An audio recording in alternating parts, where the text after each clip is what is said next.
आज महाराष्ट्राच्या सार्वजनिक जीवनातील आणि राजकारणातील एक काळा दिवस, एक अशी बातमी ज्यावर विश्वास ठेवणं कठीण झालं आहे।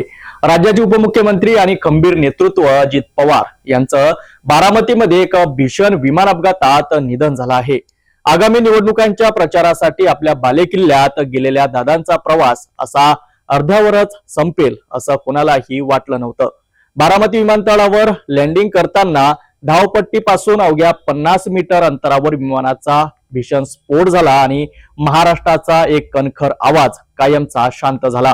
या भीषण अपघातात अजित पवारांसह विमानातील 5ही जणांचा अंत झाला आहे। महाराष्ट्राच्या राजकारणातील एक धगधगतं वादळ आज कायमचं शांत झालंय। राज्याचे उपमुख्यमंत्री आणि खंबीर नेते अजित पवार यांचे बारामती येथे झालेल्या विमान अपघातात अत्यंत दुर्दैवी निधन झालं। या भीषण घटनेने अवघा महाराष्ट्र सुन्न झालाय। आज बुधवार 28 नोव्हेंबर रोजी सकाळी 8:10 अजित पवारांनी मुंबईहून बारामतीसाठी उड्डाण घेतले होते।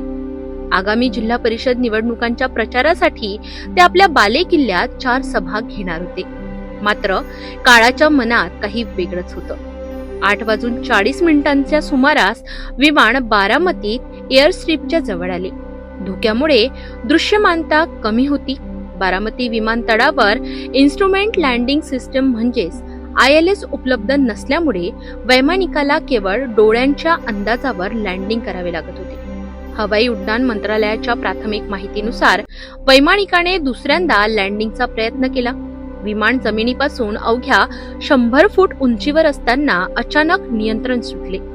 ज्या धावपट्टीवर विमान सुखरूप उतरणार होते त्या धावपट्टीच्या सुरुवातीपासून केवळ 50 मीटर अंतरावर विमान कच्च्या जमिनीवर आदळले।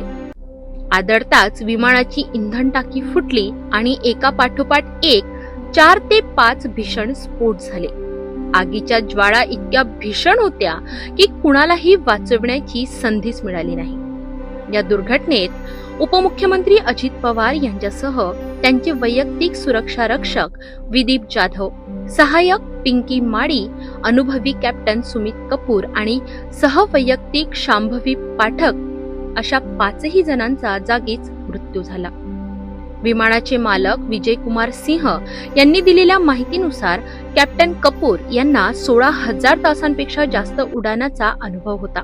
तरीही निसर्गाच्या कोपापुढे त्यांचा इलाज चालला नाही। Before it lost that is the reason because you know उसमें ना तो आप थे ना मैं था, कोई नहीं था। वो पायलट का डिसीजन था।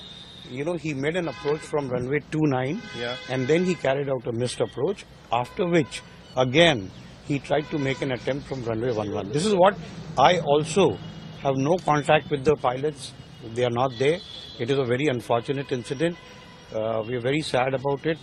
We are trying to first be with the family,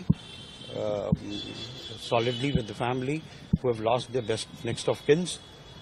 It's a very unfortunate incident. Primarily, it appears that the pilot could not see the runway, and that's why he would have carried out. But a he has missed already approach. taken 2 loops. How is it possible that he could not see The pilot will carry out a missed approach in case if he's not comfortable to land on the runway. Very experienced pilot, more than 16,000 hours of experience. Very seasoned. The co-pilot was also 15,000 hours. 1,500 hours. And the captain was very experienced, instructor examiner material. He was with Sahara, he was with Jetlight, he was with Jet Airways, and he was very experienced on this type of aeroplane also. But the distance was almost more than 6 kilometers from the runway. Do you think it's possible that he could not have seen it, or there could have been any technical scan? I really don't know because I was not there. Because we are talking about the flight data report. I'm only talking of the information that I have got from the eyewitness. घटनेची माहिती मिळताच ज्येष्ठ नेते शरद पवार यांनी बारामती गाठली। यावेळी सुप्रिया सुळे आणि सुनेत्रा पवार यांच्या अश्रूंचा बांध फुटलेला होता। अजितदादांच्या अशा अचानक जाण्याने राज्याच्या राजकारणात कधीही न भरणारी पोकळी निर्माण झाली आहे। अजित पवार यांच्यावर उद्या म्हणजेच गुरुवार 29 जानेवारी रोजी सकाळी 11 वाजता बारामती इथे अंत्यसंस्कार होणार आहेत। आज संध्याकाळपासून त्यांचे पार्थिव अंतिम दर्शनासाठी विद्या प्रतिष्ठानाच्या प्रांगणात ठेवलेले आहे।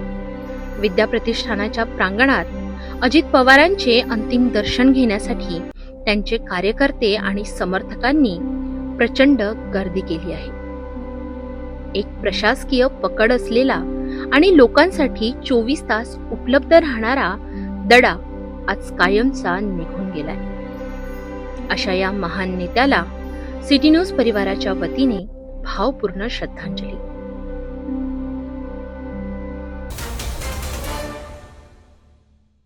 अजित पवारांचं असं अचानक निघून जाणं ही केवळ एका राजकीय पक्षाची नाही तर संपूर्ण महाराष्ट्राची कधीही न भरून निघणारी हानी आहे. प्रशासनावर पकड असलेला आणि शब्द पाळणारा नेता म्हणून त्यांची ओळख आज कायमची आठवणीत उरली आहे. विमान कंपनीचे मालक विजय कुमार सिंग यांनी दिलेल्या माहितीनुसार खराब हवामान आणि दृश्यमानता कमी असल्यामुळे हा अपघात घडला असावा असा प्राथमिक अंदाज आहे. मात्र नागरी विमान वाहतूक महासंचालनालय म्हणजेच DGCA या प्रकरणाची सखोल चौकशी करत असून विमानाचा ब्लॅक बॉक्स हाती आल्यानंतर अपघाताचे नेमके तांत्रिक कारण स्पष्ट होईल. संपूर्ण महाराष्ट्र आज आपल्या लाडक्या नेत्याला साश्रू नयनांनी श्रद्धांजली अर्पण करीत आहे.